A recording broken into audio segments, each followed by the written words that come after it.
Berry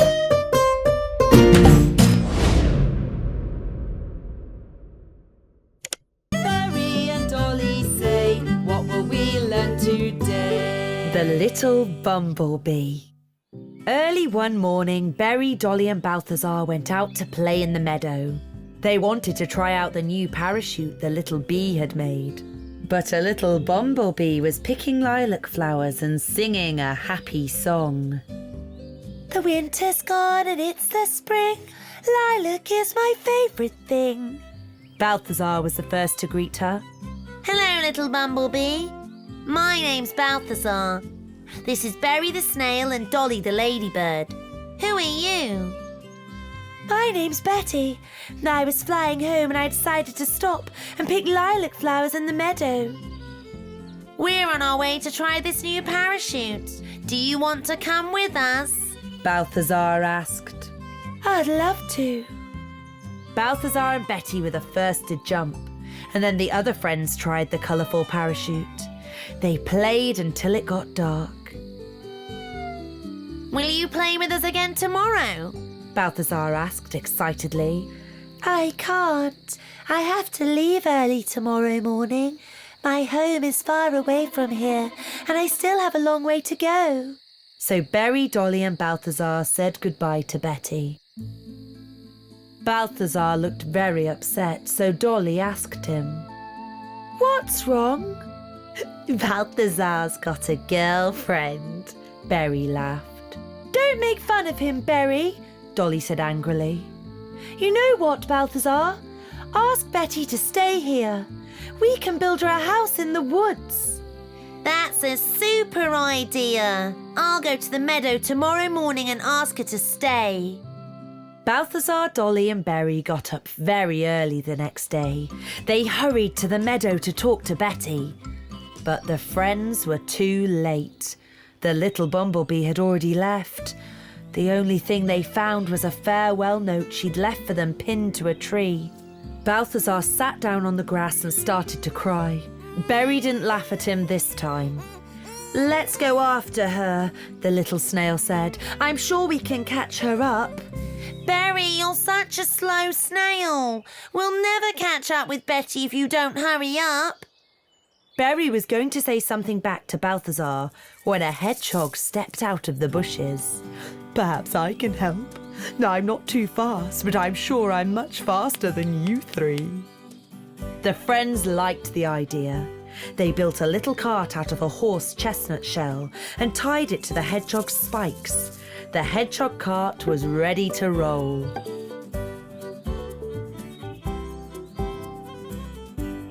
Let's rest a little while, Dolly suggested when it got dark. We'll carry on tomorrow morning. Balthazar started to cry again. We'll never find her. I can smell something sweet. It's lilac blossom. Lilac? Dolly wondered. But there aren't any lilac bushes around here. Let's look around. Would you like to come back and live with us? We could build you a little bumblebee house in a tree. You wouldn't have to fly back to your faraway home. We'd be so happy if you lived with us. That's a super idea. We'd all be very happy. Berry and Dolly nodded. Thank you. I'd love to come and live with you, Betty replied. She was happy. You came all this way to find me. That's so nice of you. They all jumped into the hedgehog cart and trundled back to the meadow. They started to build the house the very next morning. They built Betty a pretty treehouse near the lilac field. When the bumblebee's house was ready, they had a big party. All the forest friends were invited. They danced and ate late into the night and made their new neighbour very welcome indeed. Berry and Dolly say, what will we learn today? Gingerbread. December had arrived and the forest was covered in a thick quilt of snow. Berry and Dolly were sitting chatting in the ladybird's dotty house. Let's bake some gingerbread biscuits, Dolly suggested with a bright smile. Berry and Dolly got to work in the kitchen. They bustled around in a cloud of spices and flour and rolled the biscuit dough out flat on the table. Dolly got all the gingerbread cutters out of the drawer. They cut lots of different shapes out and popped the biscuits in the oven to bake. When the biscuits were cooked to a crunchy crisp, Dolly took them out of the oven and put them in a pretty bowl. Then she carefully placed the bowl outside in the snow. These hot biscuits will soon cool down in the winter chill, she told Berry. Just then a magpie flew over the house. He could smell the delicious gingerbread biscuits, and he swooped down and carried the lot off in his big beak. When Dolly came out later, the bowl and biscuits had completely disappeared. "Oh dear, someone's taken my yummy biscuits," she shrieked. "But who could have taken the bowl?" Berry asked. Berry and Dolly decided to go and search in the forest. The first friend they ran into was Iris the ice beetle. "Oh, Iris, someone has taken my yellow bowl full of fresh gingerbread biscuits. You didn't see who it was, did you?" Dolly asked.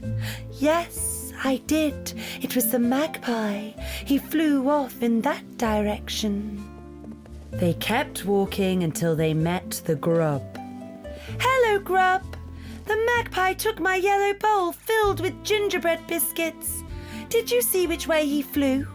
The grub pointed. Not long after, Berry and Dolly caught sight of Bubble and Eddie, who were building a snowman. "Have you seen the magpie? He took my yellow bowl and all our gingerbread," Dolly complained. "Yes, we saw him. He flew towards the stream," the potato beetle replied. "Look, Dolly, fresh biscuit crumbs. The magpie must have flown this way," Berry suddenly shouted. "If we follow the trail, it should take us to the magpie's nest," Dolly proposed. The pair of them followed the trail of crumbs, and it took them all the way to the magpie's nest and to the sweet smell of gingerbread. Berry and Dolly climbed up the tree and knocked on the magpie's door. "Did you take my yellow bowl filled with fresh gingerbread?" Dolly asked as soon as the magpie opened the door. "Yes, it was me. I was very hungry. I saw the bowl sitting there, so I took it, but I can give it back to you." "It's not nice to take what belongs to somebody else," Dolly said, and marched back to her house in a grumpy mood. Berry did his best to keep up with the little ladybird. "Don't be angry, Dolly. I know that the magpie took your bowl, but he gave it back, and I'm certain that he'll apologise," the little snail said. Berry and Dolly invited their friends over that afternoon. Flutter the butterfly, Balthazar the bee, and Stanley the stag beetle all came around for tea. They all sat at the table and began to eat. It wasn't long after that they heard a soft knock on the front door. Dolly opened the door. The magpie was standing outside and looking very ashamed of himself. "I brought you some rosehip cordial. I made it myself. Please take it as a gift to say how sorry I am for pinching your gingerbread," the magpie said. "Why don't you come in and join us for a bite to eat, magpie? There's plenty of room for you at our table." This made the magpie very happy. The friends sat around the table, munching on delicious gingerbread biscuits and sipping fresh rosehip cordial. They chatted and laughed late into the night. Berry and Dolly say, what will we learn today? Friends. It was a super sunny day, and Dolly the ladybird sat staring out of the window. "I'm going to eat breakfast," she thought, "and then I'll go for a walk in the meadow." She decided to take her wheelbarrow with her. "I wonder if I'll find something interesting to take home in my wheelbarrow," she thought to herself. Goodness me, said Dolly. What a lovely red cherry. That's just perfect for my lunch. She tried to lift the cherry into her wheelbarrow, but it was far too heavy. Too heavy for one little ladybird. Just then, Berry the snail appeared. Why the sad face, ladybird? Asked Berry. I can't lift this cherry into my wheelbarrow, Dolly replied. Don't cry, I'll help you, Berry said with a smile. And the two of them picked the cherry up with no trouble at all. Dolly set straight off home with the juicy cherry. Now it was Berry who looked sad. Don't you want to share the cherry with me? The snail said, and stamped his little foot. I did help you. But I found it first, Dolly snapped. You're not having any, it's mine. Berry was very upset. The two of them started to fight over the cherry. It's mine, shouted Dolly. That's not fair, Berry shouted back. They pushed and pulled the cherry until it split in two. Berry and Dolly plopped to the ground. They were very surprised when a green grub crawled out of the cherry. What have you done to my cherry? He grumbled. That cherry was my home. Oh, don't look so upset, the grub said. I know where we can find plenty more. You can eat cherries while I find a new home for myself. Dolly helped the grub into her wheelbarrow, and they all set off to look for the cherry tree. When they arrived, they found the ground around the cherry tree was covered in ripe red fruit. Berry and Dolly jumped for joy. The grub fell fast asleep while Berry and Dolly munched away on fresh cherries, and the time soon flew by.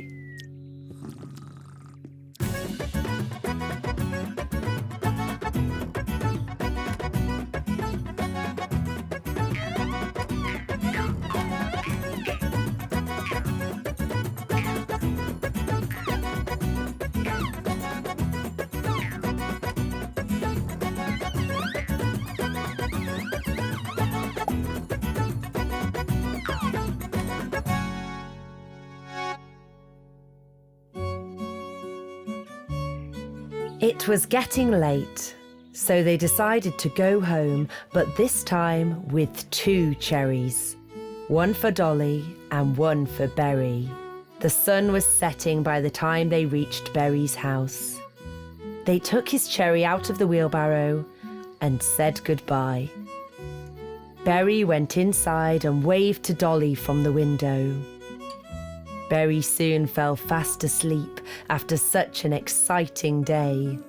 The little snail dreamt about playing in cherries with Dolly and eating until their tummies were full. Then Dolly got back home and went straight to bed. From that day on, Berry and Dolly were the best of friends.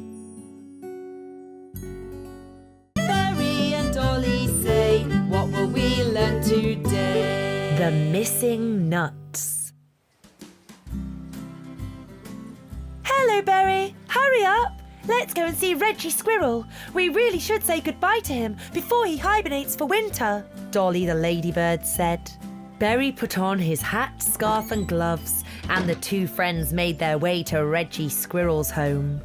Their friend the squirrel was sitting on a branch in front of his home.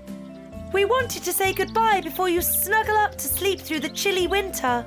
Why don't you come up for a glass of juice and a quick nut snack? Reggie suggested. Look at all the yummy food I've gathered for winter. My pantry's full. But the pantry was empty. Oh my! Where have all my hazelnuts and walnuts gone? Where are my delicious pine cones, acorns and raisins? I think this might be where the nuts rolled out, Berry said, pointing to a little hole in the corner of the pantry. Someone's been chewing the tree trunk, Dolly said in surprise. And I think I know who it was, the little snail added. Don't worry, Reggie. We'll catch the troublemakers and find your nuts. And don't forget the pine cones and acorns too, the squirrel added. The two friends headed towards the big meadow. They heard loud laughter as they got closer. I knew it was them. They're always getting into some sort of trouble, Dolly whispered to Berry. I'm sure they're doing something naughty right now, Berry added. Someone chewed a hole in Reggie Squirrel's tree trunk right outside his pantry, and now all of his nuts are missing. It was you lot, wasn't it? But we didn't mean any harm. We were just chewing the bark like we always do, and we didn't know that his pantry was on the other side, the smallest bark beetle explained. What can we do to help? Come with us and we'll find the nuts that rolled away. We haven't got that much time. It could start to snow at any minute. We'll never be able to find his food in the snow, so hurry. They all took a close look at the tree trunk. The nuts all rolled out here and then they fell to the ground and carried on rolling down the hill, Reggie explained. The gang of friends found Reggie's goodies in a pile at the bottom of the hill. Hooray! Reggie shouted with delight. Would you please bring all the food back to my home while I patch the hole up in my pantry? Reggie told the bark beetles. They carefully placed the hazelnuts, walnuts and acorns back in his pantry. Berry and Dolly gave them a hand. They worked as fast as they could, but it got dark very quickly, and they still had a huge stack left at the bottom of the hill. We'll never finish in time, one of the bark beetles sighed. We could really use some extra help, another added. Berry the snail suddenly sprang to his feet and left in a hurry without saying a word. He was soon back and had a trumpet in his hand. He blew it so loudly that everybody could hear it. Soon all the friends in the forest gathered. Dolly climbed up on a big boulder and told them all what had happened to Reggie Squirrel's winter food supply. All the nuts rolled out of the hole. We've got to take the food back to Reggie's home. If you all help, it can be done before dark. Ready, set, go, Berry said, and he lifted a nut from the pile. He gave it to Dolly. She handed it to one of the bark beetles. The bark beetle gave it to the bee handed it to the dragonfly, and so it moved back up the hill to the squirrel's pantry. By the time the moon appeared in the sky, all the hazelnuts, acorns, walnuts and chestnuts were safely stowed away in Reggie Squirrel's winter home. Reggie happily put the last nut back in his packed pantry. Thank you. I'm so glad I've got so many good friends. It's time for me to tuck myself up in bed before it starts snowing. See you again in spring. The grateful squirrel yawned. Berry and Dolly say, what will we learn today? The scooter. One spring morning, Morris the Maybug decided to make himself a scooter. He spent the whole day sawing, drilling and hammering, and when he was finished, he painted the scooter black. Then he hurried to show his super scooter to his friends. The boys were all playing basketball in the meadow. Berry, Stanley, Balthazar, Eddie, Bubble and Alfonso. Look at my new scooter. I made it all myself. Can I have a try? No one can borrow it. It's mine. I only want to try it for a minute. We'd like to have a go on it too, then we'll give it back. I'm not lending it to anyone, Morris told them again. The boys were so busy arguing that they didn't spot Eddie, who grabbed the scooter and rode off on it. Stop! Bring it back! It's my scooter and I didn't lend it to you. I'm not lending it to anyone. Eddie slowed down and Morris soon caught up with him. Give me my scooter back. Here you are. It doesn't go fast enough anyway. Not fast enough? Look at this. Not fast enough? You can hardly keep up with me, he shouted with a laugh, but he didn't see a big pothole in the middle of the road. Watch out, Morris! Balthazar, Berry and Stanley all shouted at once, but it was too late. Well, you've only got yourself to blame, Morris, Balthazar said in a snooty tone. What happened, Morris? Are you badly scratched? Why aren't you boys helping him? The rose beetle asked the others. It's all Morris's fault. It doesn't matter how it happened. He's really hurt himself and you should have helped. Come back to my house, Morris, and I'll clean those nasty scratches for you. Rosita sat Morris down and washed his wounds with a warm, wet cloth. It doesn't look that bad now. Morris started to sob. It was all my fault because I was mean to the others. If I hadn't been so mean, it wouldn't have happened. Then don't be mean next time. Thank you for all your help, Morris said as he left. It was nothing. You'll feel better soon. Morris limped all the way back to his house. The minute he got home, he jumped into bed and he was soon fast asleep. The little Maybug woke up the next morning with a wonderful idea. He got out his paints and brushes. I'm going to paint you pink. Look at you. I've brought this for you. Thank you for helping me yesterday. It looks lovely. Did you paint it? Rosita asked. Yes, I thought you wouldn't like it black. I love it. I'm going to ride it over to Dolly's house. Be careful. Have a safe ride.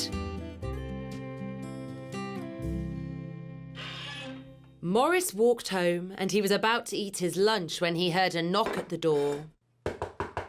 Hello, Morris, Balthazar said first. We came to see if you were feeling better. Much better, thank you, Morris shrugged. I promise that I won't take your scooter again, Eddie said with an apologetic smile. I haven't got it anymore. I painted it pink and gave it to Rosita. But I can make a new scooter, Morris said. I promised Rosita that I won't be mean again. Everyone can have a go on my new scooter when it's finished. Hooray! Bubble shouted. Now would you all like a piece of apple pie? I baked it myself. Morris soon finished the new scooter. He painted it dark green. All the friends gathered in the meadow the next day and took turns to have a go on the two scooters.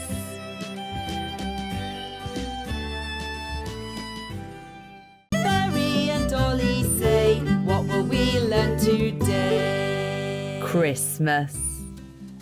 It was a crisp winter day and Berry the snail and Dolly the ladybird went into the woods to look for a bunch of Christmas greenery.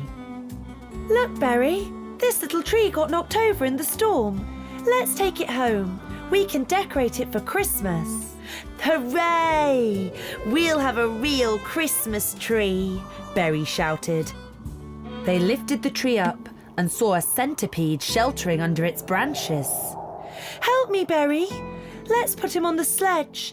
He's hurt himself and looks very cold. We can take him to my house. They lifted the centipede carefully onto the sledge. Will he be all right? Berry worried. Of course he will, Dolly reassured her friend. When they got home, they put the poorly centipede to bed. Dolly made him hot tea and Berry read him caterpillar stories from a storybook. Next morning, the centipede opened his eyes and smiled a little smile. He got better every day and soon he was healthy again. Dolly asked him to stay. You're so nice. Don't go, centipede. Spend Christmas with us.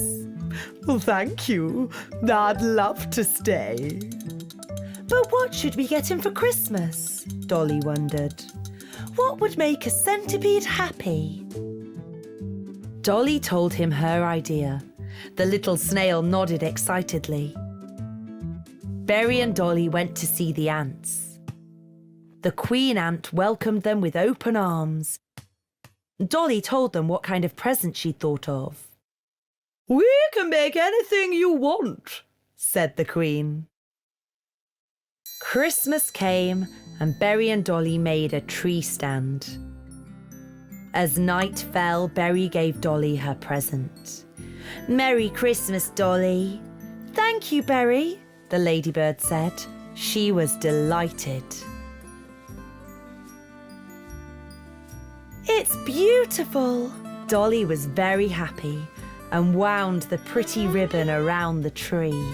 "Merry Christmas to you too," Dolly said, and handed Berry his present. "Sparklers, super. Let's put them on the tree." They lit the sparklers and crackling sparks danced around the Christmas tree.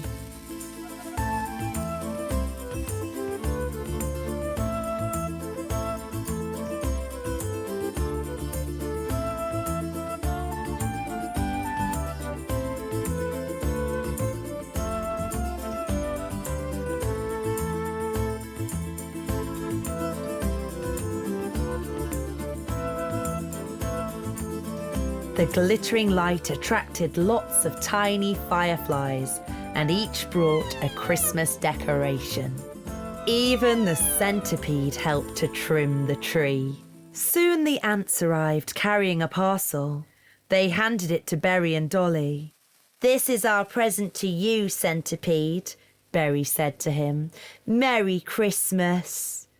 "Boots!" he shouted happily. "They'll keep your little feet warm when you're walking in the snow," Dolly explained. The friends' celebrations went on late into the night. There was Eddie the potato beetle, Stanley the stag beetle, Alfonso the cricket, and Rosita the rose beetle. The fireflies built a big snowman with the little ants. They all sang and danced around the Christmas tree. Flutter the butterfly came to celebrate with them. Zephyr the dragonfly danced with Leapy the grasshopper. Berry and Dolly skipped around with Balthazar the bee. When the party was over, the centipede cleaned his boots and put them on a shelf. "What a wonderful day I've had. It's a shame that Christmas only comes once a year." Berry and Dolly say, what will we learn today? The Canary Chicks. One day, Christopher the Canary met Chloe and they fell in love. Chloe lived in an oak tree not far away from Dolly's house. The new couple built a nest on the most beautiful branch of the tree. Berry and Dolly watched them building their nest from the ground. "Look, Chloe's been sitting on the nest for days. Do you think she could be sick?" the little snail asked. "No, Berry. I'm sure she's going to lay eggs and they'll hatch into canary chicks," Dolly told him enthusiastically. "Eggs? Chicks?" Berry was confused. "Of course. Chloe will lay the eggs in the nest and she'll keep them warm until they hatch," the ladybird said. A few days later, Chloe stood up, and as she was arranging things in the nest, Berry noticed 3 tiny eggs. 3! There'll be 3 chicks," he said to Dolly cheerfully. One morning they heard tweeting coming from the oak tree. "Hooray! The chicks have hatched!" Dolly exclaimed and gave Berry a big hug. "Can we take a look at them?" Dolly asked Christopher excitedly. "Of course you can, but please be careful. They're still very tiny," the proud daddy replied. Christopher let Berry and Dolly hop on his back and he flew them up to the nest. "They're so cute," Dolly whispered. The snail and the ladybird carefully patted the baby canaries. The little birds grew very quickly and they were soon ready for flying lessons. Chloe was their teacher and they got better day by day. "We've got to go and get some food. Be good, Christopher told the chicks one morning. And don't even think about flying out of the nest without us. You're still very small and you can only fly with us, Chloe added. But the smallest chick was rather naughty. Nonsense! I'm very good at flying. I'm going to try it on my own, he said, and jumped out of the nest. You're not allowed! You're not allowed! Tweeted the other two, but they couldn't stop him. The two chicks were hopping nervously around the nest when their parents arrived back. He flew off! Our little brother flew off! They cried. Oh dear, but he's too small. He could be in all kinds of trouble, Chloe cried. Berry and Dolly heard all the fuss and set out to find the naughty chick. They looked for him everywhere, on the hill, in the mountains, by the lake, in the forest and in the meadow. But he was nowhere to be found. How are we going to find him when it gets dark? Chloe asked, and she started to sob. But then, little lights appeared in the sky. The fireflies had come to help them. We can make light. We'll help you find him, they said.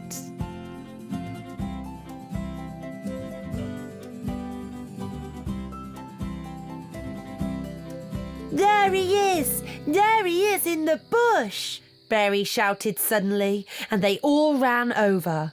The little canary had fallen asleep in the bush. He was exhausted and shivering. Chloe took him in her wings and hugged him happily. There you are. You should always do as you're told, Christopher said. Chloe flew back to the nest with her chick on her back, and the fireflies danced around them like stars in the sky. The canary family was soon back together again. Good night, little chicks, Chloe whispered happily as she kept them warm under her wings. Berry and Dolly say, what will we learn today? Dumplings. One autumn day, Dolly the ladybird cooked plum dumplings and invited her friends to lunch. Berry came along, and so did Balthazar, Stanley and Flutter. The little ladybird girl put 3 dumplings on each plate. Berry, Dolly and Flutter were soon full. Plum dumplings. I love them. I could eat 5, said Balthazar the bee. 5 is nothing. I could eat 7.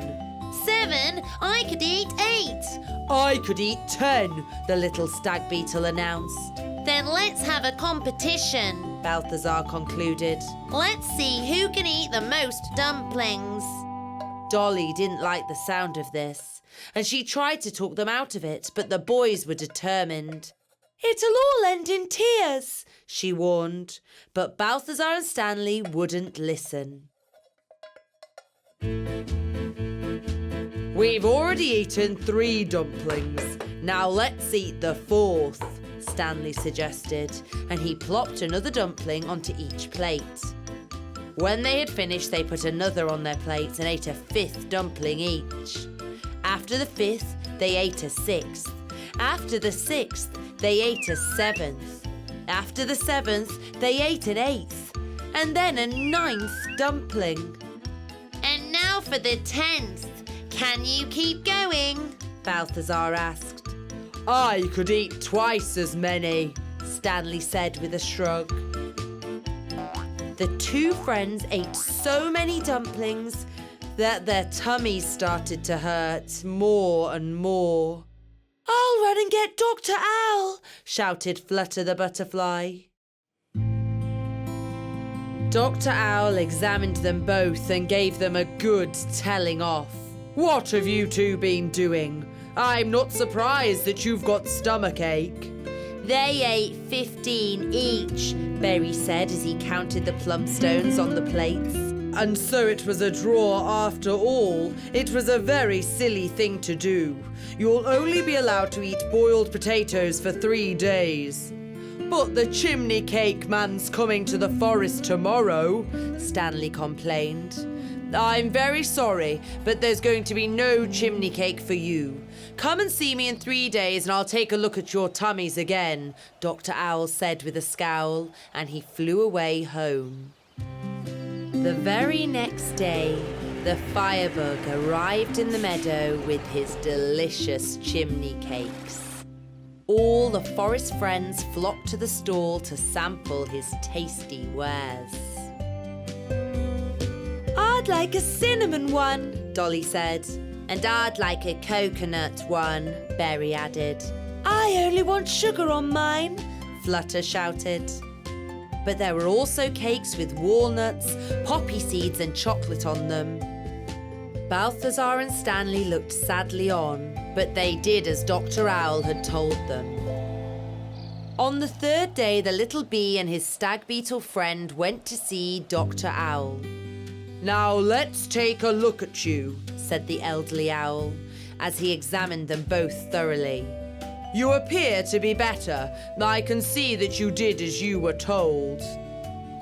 We did, Stanley said with a sob, but I so wanted to eat a chimney cake. Stanley and Balthazar said goodbye to Dr. Owl and were walking home when the old bird shouted after them. Wait 1 second. I've got something for you here. I saved 2 chimney cakes for you. You went to the meadow, Dr. Owl? Of course. I bought chimney cakes for my chicks and I put 2 away for you. You did exactly as I said, and so I thought you deserved a treat. Thank you, the 2 friends said with a smile, and they both threw their arms around Dr. Owl.